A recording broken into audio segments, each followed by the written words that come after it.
छा था चओ?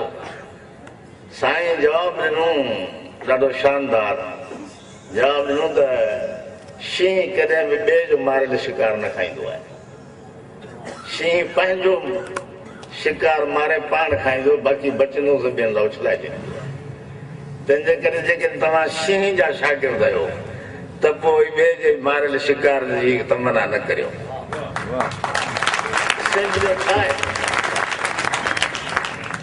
गांव रफ़्तो खरामद मरा अज़ी चसूद गॾ ढगो वियो गॾ आयो, असांखे हिन मां कहिड़ो फ़ाइदो थियो?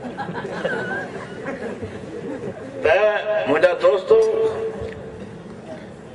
तव्हांखे ख़बर आहे त सिंध में जाम निज़ामुद्दीन जो मक़बरो त मौजूदु आहे, पर जाम निज़ामुद्दीन जो महल मौजूदु न आहे।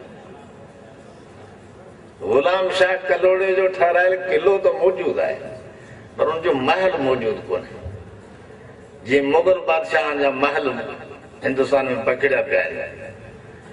हिंदुस्तान अजीब मुल्क, उत्तर हिंदुस्तान सॼो कब्रनि ऐं मक़बरनि सां भरियो पियो आहे, ऐं ॾखण हिंदुस्तान सॼो ख़ुशबू सां भरियो पियो आहे। फोटा बि उते थियनि, लौंग बि उते थियनि, कारा मिर्च बि उते थियनि, ऐं वॾी ॻाल्हि त हिंदुस्तान जो सभु खां ख़ूबसूरत अदाकाराऊं बि ॾखण हिंदुस्तान जूं आहिनि, ऐं सभ खां वधीक ॻाइणी दुनिया में मक़बूल तरीन लता मंगेशकर ॾखण हिंदुस्तान जी, उत्तर हिंदुस्तान जी न आहे, उहो दरावड़ आहे। त दोस्तो, असांखे बुनियादी तरह इहो इरादो ऐं नियत करणु घुरिजे त असीं पंहिंजे वतन खे आज़ादु कराईंदासीं।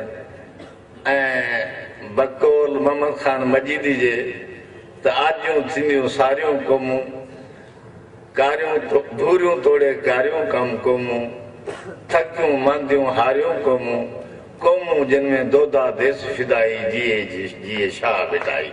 महिरबानी रखो। इन सां गॾु असां पंहिंजी तक़रीर